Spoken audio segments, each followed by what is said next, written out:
It was early morning in Portland, Oregon, when I first began to sense something was off. The city was still quiet, and I was in the kitchen, brewing coffee, when David walked in. For once, he was dressed in a suit. I hadn't seen him in anything other than sweatpants and old shirts since he lost his job as an IT specialist a few months back. "Big day?"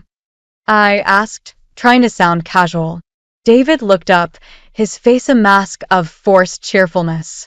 "Yeah, I have a job interview today." Fingers crossed. I smiled, though my mind was already buzzing. It had been a while since we had any news that wasn't just about scraping by.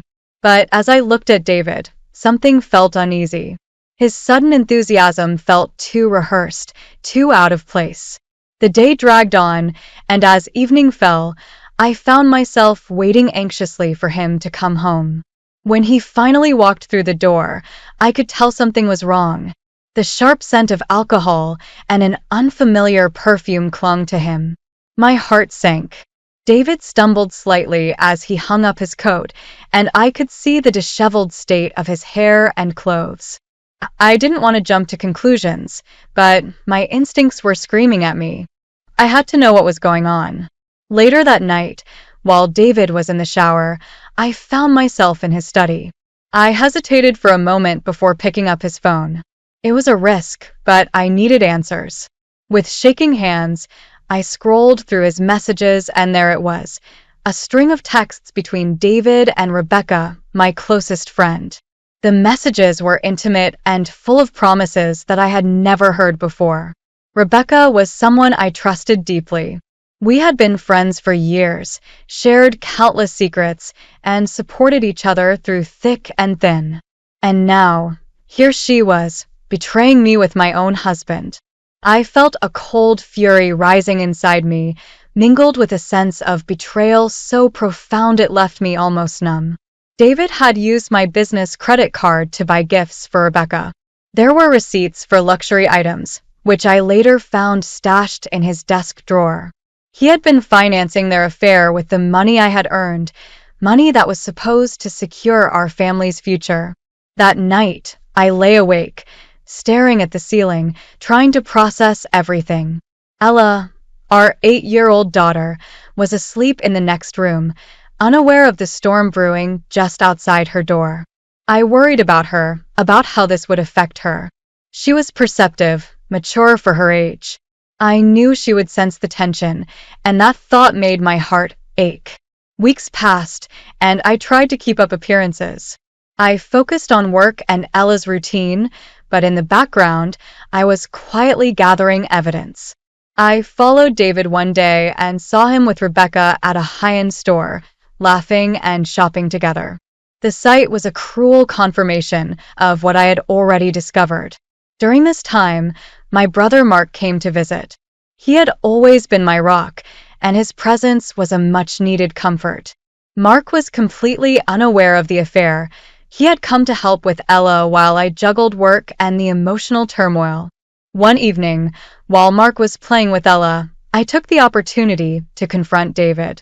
My hands trembled as I spoke, but I needed him to know that I was no longer in the dark. David, still in denial, tried to deflect, but I had already seen too much. "Ella knows something is wrong," I said, my voice breaking. "She's been talking to Mark. She's worried." David's face paled, and for a moment, I saw a flicker of guilt in his eyes. But then he masked it with anger. "You're overreacting. It's not what you think." But I knew the truth, and as painful as it was, I had to protect Ella. The holidays were approaching, and I decided it was time to take action. With Mark's help, I began packing up our things. The plan was to move to a new home with Ella and start fresh. The night before David was supposed to leave for a getaway with Rebecca, I knew I had to confront him one last time. I was determined, resolute. I had to find a way to end this chapter of my life and ensure that Ella and I could move forward, free from the shadows of betrayal that had loomed over us for too long. The suspense was unbearable, but the truth was clear. It was time for a new beginning. The days that followed my discovery were filled with a constant, gnawing anxiety. I kept everything on a tight leash, trying to maintain normalcy for Ella's sake. Meanwhile, the plan to leave David was taking shape, and I couldn't wait for the right moment to put it into action. The night before David was set to leave for his getaway with Rebecca, I felt a mix of dread and determination. I knew I had to confront him about the affair. The truth couldn't stay hidden any longer, and I needed him to know that I was fully aware of his betrayal. As David came home that evening, I could see he was excited about the trip. His bags were packed, and he was chattering about how much fun he expected to have. I tried to keep my composure, though inside, my emotions were a tangled mess. "Are you sure you don't need anything else?" I asked, trying to sound casual. David barely looked up. "Nope, I think I'm all set. Can you make sure Ella's in bed by the time I leave?" I nodded, fighting the urge to reveal what I knew. As he busied himself with last-minute preparations, I made my way to the bedroom where I had hidden all the evidence, receipts, messages, and records of his lavish spending on Rebecca. When David was finally ready to leave, I knew it was time. I took a deep breath and called him into the living room. "David, we need to talk." His face tightened with a mix of irritation and curiosity. "What's this about?" I sat down, feeling the weight of my next words. "I know about you and Rebecca. I know you've been using my business credit card to pay for things for her. I saw the messages on your phone, and I followed you the other day." David's expression shifted from annoyance to shock. "Jessica, Save it," I interrupted. "I've seen enough. I don't need any more excuses. I'm done with this." His face flushed with a mixture of guilt and anger. "You don't understand. I didn't mean for it to get this far. I thought—" "No," I said firmly. "You made your choices, and now you'll face the consequences." David tried to backpedal, offering hollow apologies and justifications. "Please, Jess, don't do this. I was going to end things with Rebecca. I just needed more time." I shook my head. "It's too late for that. Ella's already noticed that something's wrong. I can't let her be exposed to this any longer." His eyes widened in alarm. "Ella knows." "Yes," I said, my voice steady. "She's been asking questions and talking to my brother. She knows enough to understand that something is deeply wrong." David slumped into a chair, clearly defeated. "What are you going to do?" "I'm moving out," I said. "Tomorrow. I've already made arrangements with Mark. We're going to start over." David's face was a mix of panic and desperation. "Can't we work this out? I'll get help. I'll do whatever it takes." I shook my head. "No, David. This is over. I've made up my mind." With that, I stood up and walked towards the bedroom. I could hear David's frustrated mutterings as I left, but I didn't turn back. I had to remain strong, not just for myself but for Ella. That night, while David sulked in the guest room, I went to bed with a heavy heart. I knew the road ahead would be challenging, but I was determined to take control of my life. The following day, Mark arrived early to help with the move. He had a look of quiet resolve as he packed up our belongings, his presence a steady anchor amidst the chaos. Ella, oblivious to the full extent of what was happening, was busy with her toys, her innocent laughter a stark contrast to the turmoil unfolding around her. David tried to reach out to me multiple times during the day, pleading and bargaining, but I remained resolute. I had deactivated my business credit card and made sure to secure our finances before David could get his hands on any more of my money. By evening, the house was almost empty. Mark and I had packed up everything we needed and were ready to leave. David, still furious and desperate, tried to stop us, but I refused to be swayed. As I packed the last of Ella's things into the car, I felt a mix of relief and sadness. This chapter of my life was closing, and though it was painful, it was also a step towards a new beginning. The confrontation had been tough, but it was necessary. As we drove away from our old home, I glanced in the rearview mirror, my heart heavy but hopeful. I was leaving behind the pain and betrayal, determined to start fresh and build a better future for Ella and me. The first few days after moving out were a whirlwind of emotions and logistics. Mark and I found a cozy apartment in a quiet neighborhood of Portland, one that felt like a fresh start. It was a far cry from the home we'd left behind, but it had a warmth and simplicity that I hoped would ease the transition for Ella. The day after we moved in, David's calls and messages started pouring in. Each one was a mixture of desperation and anger. He wanted to know why I'd cut him off financially and demanded to see Ella. I couldn't bear to see him or hear his voice, so I ignored his calls and focused on making our new place feel like home. Mark was a huge help, handling the heavy lifting and keeping things calm. He made sure Ella felt comfortable and secure in her new environment, setting up her room and playing with her. His presence was a source of strength, and I was grateful for his support during this difficult time. Despite the chaos, I tried to keep Ella's routine as normal as possible. I enrolled her in a new school nearby and started to introduce her to the neighborhood. She was adjusting well, but I could tell she missed the familiarity of her old life. I tried to reassure her with extra cuddles and bedtime stories, doing everything I could to keep her spirits up.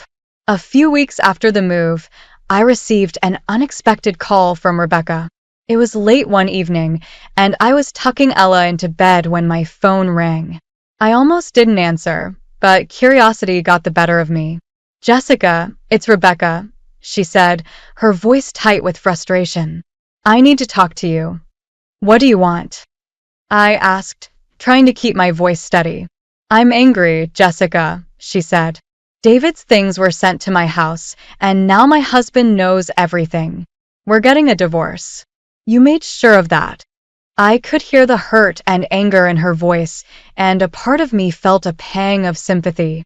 "I'm sorry for what you're going through, Rebecca. But you and David made your choices. I had to protect myself and Ella."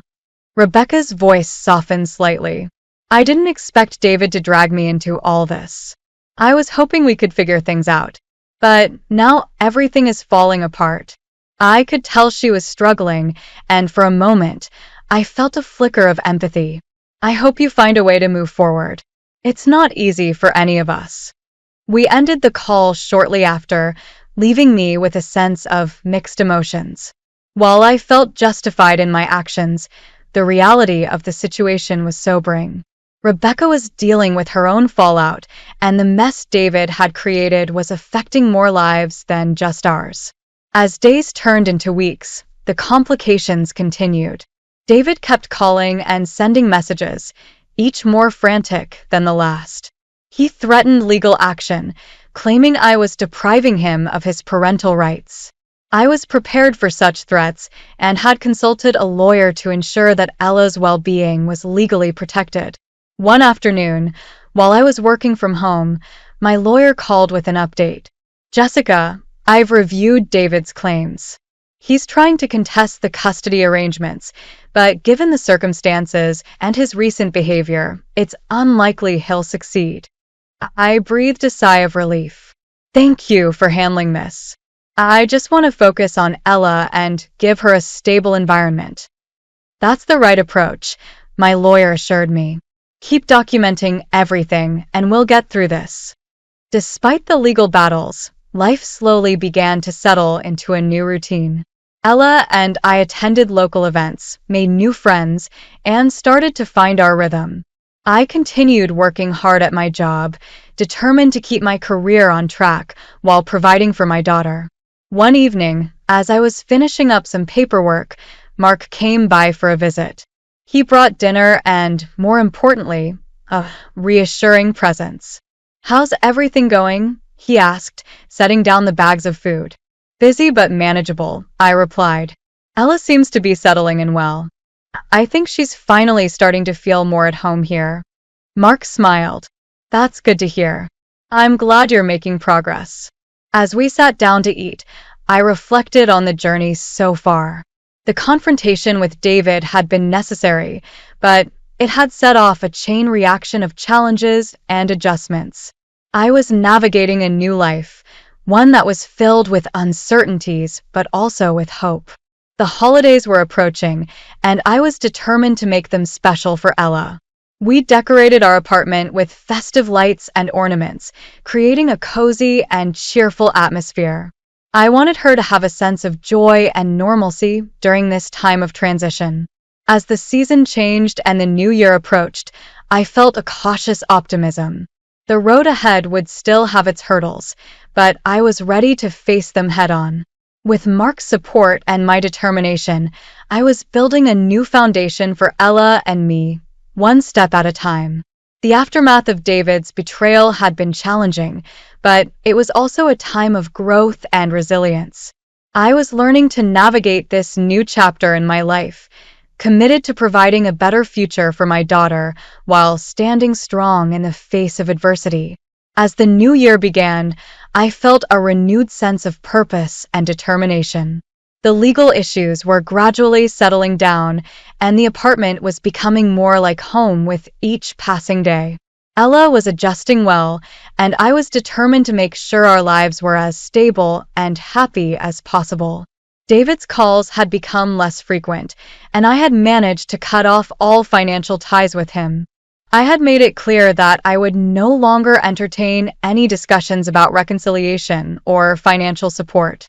It was time for both of us to move on. The focus now was on rebuilding our lives and finding a sense of normalcy. One afternoon, I received an unexpected letter from David's lawyer. It was an official notice of his intent to contest the custody arrangement. My heart sank as I read the words, feeling a wave of anxiety. I had hoped we could avoid further legal battles, but it seemed David was determined to fight. I immediately contacted my lawyer to discuss the situation. "Jessica, don't worry," she said, her voice calm and reassuring. "We've anticipated this move. We have strong evidence of your commitment to Ella's well-being, and the court will take that into account." Despite her reassurance, the process was draining. I spent countless hours gathering documents, reviewing records, and preparing for the court hearings. Mark remained my rock throughout this ordeal, offering emotional support and practical help. He attended meetings with me and helped care for Ella, making sure I could focus on the legal aspects of the case. The court hearings were tense and emotionally charged. David's lawyer argued that I was trying to deprive him of his parental rights, but I presented my evidence showing that my primary concern was Ella's stability and well-being. I highlighted David's past behavior and the negative impact it had on our family. During one particularly difficult hearing, David took the stand. He looked worn and defeated, and I couldn't help but feel a mixture of sadness and relief. As he spoke, it became clear that his attempts to justify his actions were falling short. The court saw through his attempts to manipulate the situation. The turning point came when the judge ruled in my favor, affirming the custody arrangement and recognizing my commitment to providing a stable environment for Ella. I felt a profound sense of relief as the decision was announced. It was a victory, but it was also a reminder of the hard road we had traveled. With the custody issue resolved, I turned my focus back to rebuilding our lives. Ella and I continued to settle into our new routine, and I worked hard to create a positive environment for her. We started participating in local activities, joined a community center, and made new friends. One evening, as Ella and I decorated for the next holiday, she looked up at me with a bright smile. "Mom, I really like our new home. It feels so warm and happy." My heart swelled with pride and relief. "I'm glad, sweetheart. I want us to be happy and to make the most of this new chapter in our lives." Ella hugged me tightly, and in that moment, I knew we had made it through the toughest part. Despite the challenges and heartbreak, we were moving forward and finding our own path to happiness. As for David and Rebecca, their lives continued to unravel. Rebecca's marriage had ended, and David struggled with the consequences of his actions. They faced their own set of difficulties, but that was no longer my concern. My focus was on Ella and building a future that was full of hope and possibility. The final months of the year brought a sense of closure and renewal. I finalized the divorce, secured child support, and continued to advance in my career. The apartment was now a place of comfort and security, a symbol of our new beginning. Looking back, I could see how far we had come. The journey had been painful and challenging, but it had also been a period of profound growth and resilience. I had learned to stand up for myself and protect what mattered most. Through the heartbreak and adversity, I had found a renewed sense of self-respect and determination. As I tucked Ella into bed one night, I reflected on our journey. We've been through a lot, haven't we? Ella nodded sleepily. Yeah, but we're doing great, Mom. I love our new life. I kissed her goodnight and smiled, feeling a deep sense of contentment. We had faced the storms and come out stronger. The future was still uncertain, but it was full of promise and opportunity. With Ella by my side and the support of those who cared for us, I knew we were ready for whatever came next. The past was behind us, and the future was ours to shape. As I closed the door to her room, I felt a sense of peace, knowing that we had truly begun a new chapter in our lives.